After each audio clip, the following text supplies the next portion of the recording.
50,000 രൂപയോ? ഈ നിസ്സാര കാര്യം ചോദിക്കാനാണോ നീ ഇത്രയേറെ പരിങ്ങിയത്? ആട്ടെ, നിനക്കെന്തിനാ പണം? നാട്ടിലിത്തിരി സ്ഥലമുള്ളത് പണയത്തില. പലിശ കൂടി അതിൽ ഏലത്തി പോകാൻ 1 കോടിയും കൊണ്ടല്ലേ നീ പോയത്? അതിൽ നിന്ന് എടുക്കാമായിരുന്നില്ലേ? അത്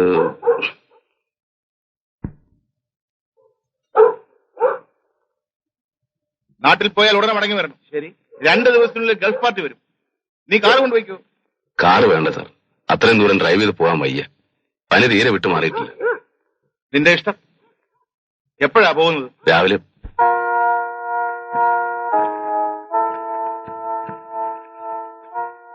എന്തിനാ ഇപ്പൊ നാട്ടിൽ പോകുന്നത്? സ്ഥലം ലേലത്തിൽ പോയെന്നല്ലേ എന്നോട് പറഞ്ഞത്? കാലണ കയ്യിലില്ലാത്ത കാലത്ത് ലേലത്തിൽ പോകുന്നും പോകാത്ത ഒരുവരല്ലേ.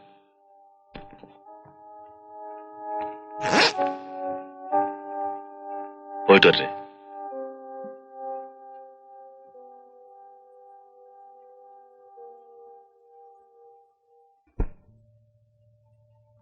ഇത് ഒരുപാട് കാശുണ്ടല്ലോ. ഒരുപാടൊന്നുമില്ല, 50,000 രൂപയുള്ളൂ. ഇനി കുഞ്ഞിന്റെ വിവാഹം നടത്തി തരേണ്ടത് എന്റെ കടമയാണ്. എന്റെ അതെ, എത്ര ആഘോഷമായിട്ട് നടത്തേണ്ടതായിരുന്നു കുഞ്ഞിന്റെ അച്ഛനുണ്ടായിരുന്നു. ശരിയാണ്.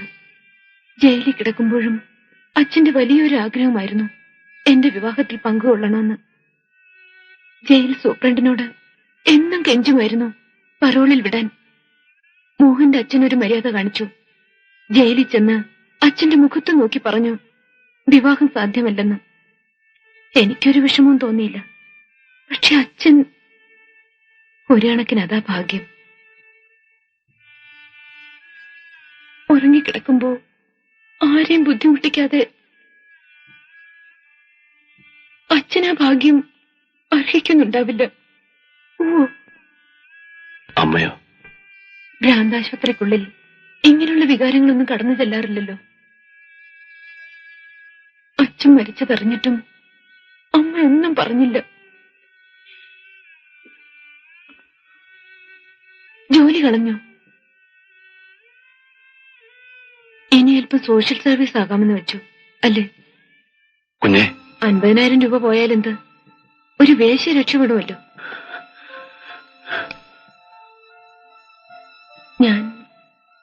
ഞാനൊന്നും മനസ്സിൽ വെച്ച് പറഞ്ഞതല്ല. ഈ പണം കൊണ്ട് ചിലപ്പോ ഒരു ചെറുപ്പക്കാരന് വാങ്ങാൻ കഴിഞ്ഞേക്കും. ഇത്രയും കാശ് കൊടുക്കുന്നതല്ലേ. സെക്കൻഡ് ഹാൻഡ് ആണെന്ന് അറിഞ്ഞാലും വാങ്ങാൻ ആള് കാണും. അതിലും ഭേദമല്ലേ പരമച്ചേട്ടാ ജോണി.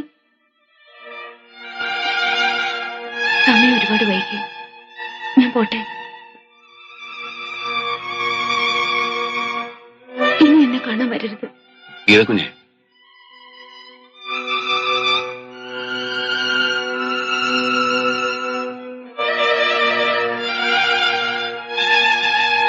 പുഴയുടെ അരികത്തൊരു കോവിലില്ലേ? ഉണ്ട്. ഞാൻ പറയുന്നത് തെറ്റാണെങ്കിൽ കുഞ്ഞ് ക്ഷമിക്കണം. നാളെ രാവിലെ ആ കോവിൽ വരാമോ? കുഞ്ഞിനിഷ്ടമാണെങ്കിൽ നമുക്ക്.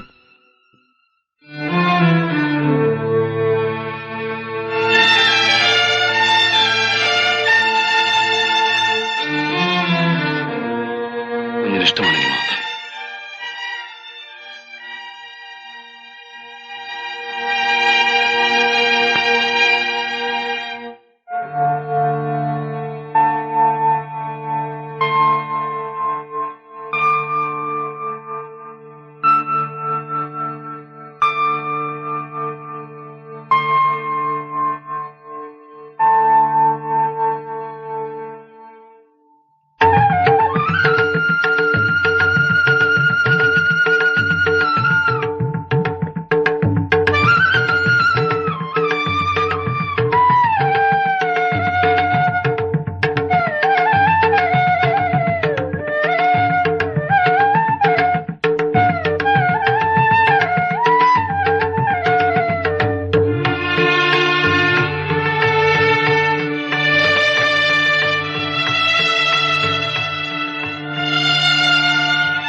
ഇക്കാര്യത്തിൽ എടുത്തുചാടിയൊന്നും ചെയ്യാതിരിക്കുന്നതാണ് ബുദ്ധി.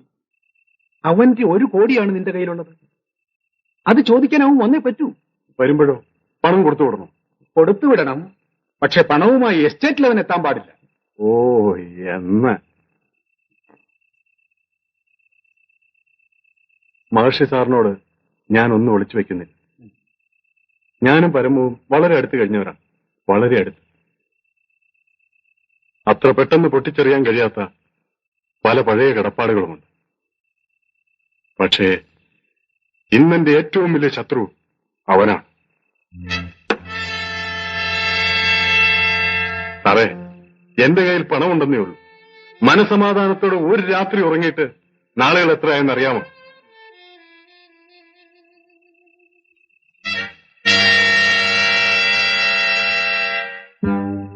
അവൻ മരിക്കണം, അല്ലെങ്കിൽ അതെന്റെ നാശമായിരിക്കും. തനിക്കറിയാമോ, ആ മൈക്ക് ഫോഴ്സൺ എന്റെ സുഹൃത്താണ്. ആ സായിപ്പ് സാറിന്റെ? ഓ ഗോഡ്, എങ്കിൽ സംഗതികളെല്ലാം എളുപ്പമായി. എനിക്കൊരു പെഗോടെ അടിക്കണം. അയ്യോ, മതി മതി മതി. താൻ ഇന്ന് വളരെ കൂടുതൽ കുടിച്ചു. കൺഫ്യൂഷ്യസ് പറഞ്ഞിരിക്കുന്നത് എന്താണെന്ന് അറിയാമോ? കുടിക്കുന്നത് കൊണ്ട് കുഴപ്പമില്ല, പക്ഷെ ബോധം മറയുന്നവരെ ആകരുതെന്ന്. ഏത് കൺഫ്യൂഷൻസാ മഹർഷി സാറേ? കാവിൽ ജോണിയുടെ കപ്പാസിറ്റിയെ കുറിച്ച് അയാൾക്ക് എന്തറിയാം? ഒരൊറ്റ ഭരണി ചാരായമായിരുന്നു എന്റെ മുത്തപ്പൻ. അതാണ് കാവിൽ ലോനയുടെ ബേസിക് സ്റ്റാൻഡേർഡ്.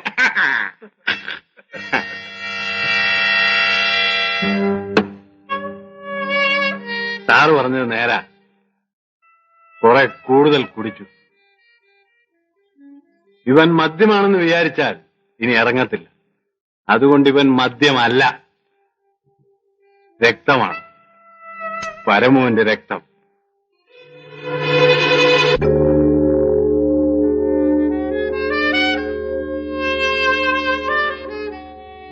നിന്നോട് അവൻ ഒന്നും പറഞ്ഞില്ലേ? ഇവിടെ പറഞ്ഞതൊക്കെ തന്നെയാ എന്നോടും പറഞ്ഞത്. കുറച്ചു നാളായി ഞാൻ എന്തു ചോദിച്ചാലും എന്നോട് ദേഷ്യപ്പെടുമായിരുന്നു.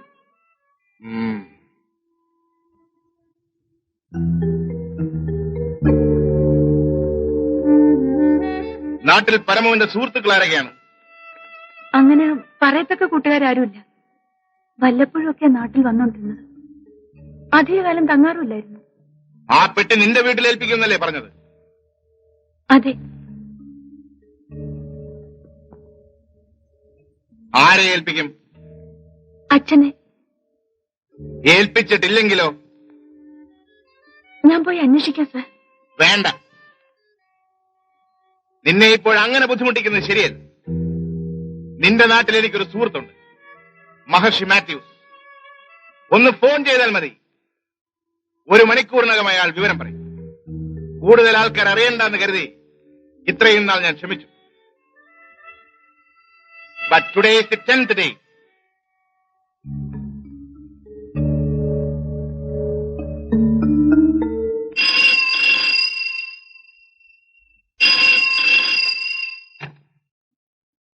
ഹലോ, അതെ, ആരാ സംസാരിക്കുന്നത്?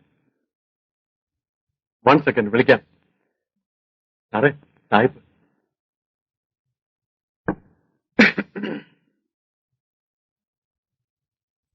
ഹലോ, മഹർഷിയല്ലേ? ആ, ഇത് ഞാനാ, McPherson. Of course, after a very long period. അതെനിക്കറിയാം. ഈ നാട്ടിലോ? Anyway, it's very funny. ഒരു മിനിറ്റ്, ഞാനൊന്ന് എഴുതിയെടുത്തോട്ടെ. പേരെന്താ? ഹൈമി. Near market. ഓക്കെ, 2 മണിക്കൂറിൽ ഞാൻ അങ്ങോട്ട് വിളിക്കാം. അവളെ വിടരുത്. Don't worry Mac, I will do my best for you. Okay? എന്താ സാറേ, അവനവിടെ എത്തിയില്ലേ? എത്തി, പക്ഷെ കടന്നു കളഞ്ഞു. മക്ഫോഴ്സൺ ഭൈമിയെ ചോദ്യം ചെയ്തു. Smart girl. അവള് തന്നെ പറ്റിയില്ല. പണം അവളുടെ വീട്ടിലുണ്ടാകുമെന്നാണ് പറഞ്ഞത്. അതെന്താ? അവള് ബുദ്ധിയുള്ളവളാണ്. പരമു ഏതായാലും പോയി. ഇനി തന്നെ കൂടെ പിണക്കണ്ടെന്ന് കരുതി കാണും. അഥവാ ഇനി പണം തന്റെ കയ്യിലാണെങ്കിൽ ഒരുവിധം അവക്കും ചോദിക്കാമല്ലോ.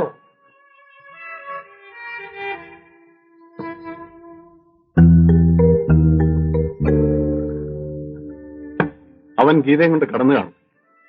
പരമു തീർച്ചയായും പണം ചോദിക്കാൻ എന്റെ അടുത്ത് വരും. ഇനി സാഹിബിനോട് എന്ത് പറയും? അവളുടെ വീട്ടിൽ പണം ഇല്ലെന്ന് പറഞ്ഞാലോ? നമ്മൾ ഭൈമയുടെ വീട്ടിൽ പോകാതെ പോയി എന്ന് പറഞ്ഞെന്നിരിക്കട്ടെ, മൈക്ഫോഴ്സൺ അത് വിശ്വസിക്കാതെ നേരിട്ട് വന്ന് അന്വേഷിച്ചാൽ നമ്മൾ എന്തോ ചെയ്യും? ഭൈമിക്ക് 2 തല്ലു കൊടുക്കുമ്പോ ഭൈമി ചിലപ്പോ തന്റെ പേര് പറഞ്ഞെന്നിരിക്കും. അയാൾ തീർച്ചയായും നമ്മളെ സംശയിക്കും. ഈ അവസരത്തിൽ അയാൾ കൂടെ ശത്രുവാകുന്നത് നല്ലതല്ല. പിന്നെ എന്ത് ചെയ്യും?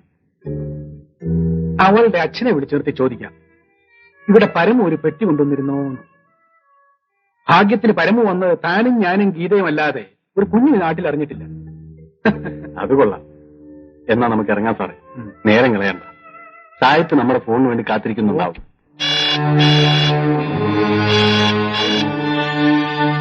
ഹലോ, അതെ, എന്തായി? ഏ?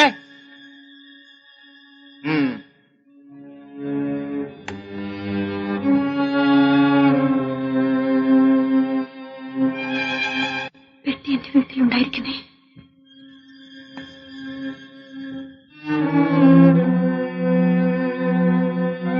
പെട്ടി വീട്ടിൽ കൊടുത്തിട്ടുണ്ടോ സാർ? പരമു നിന്റെ വീട്ടിൽ ചെന്നിട്ടില്ല, ആ നാട്ടിലേ ചെന്നിട്ടില്ല. എന്റെ ഭഗവാനെ, എന്തൊരു ചതിയാണിത്. ഭൈമി,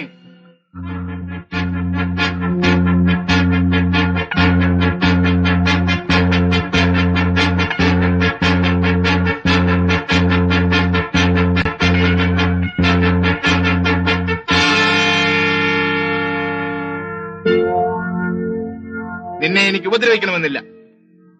നീ പറഞ്ഞതൊക്കെ നമുക്ക് രണ്ടുപേർക്കും മറക്കാം. ഇനിയെങ്കിലും സത്യം പറഞ്ഞാൽ മതി.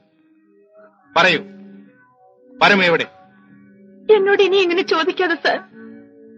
നിന്നോടാ ചോദിച്ചത്, പരമു എവിടെയെന്ന്.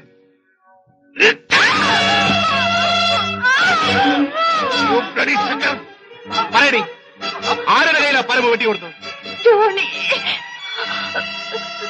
ജോണിയുടെ കയ്യിൽ. കാവിൽ ജോണിയോ? അതെ, അയാളും പരവുമായിട്ട് എന്ത് ബന്ധം?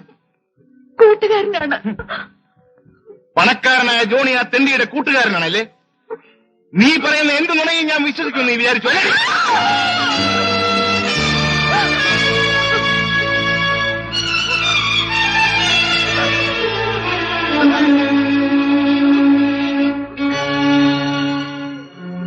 Lock the door. Yes, sir.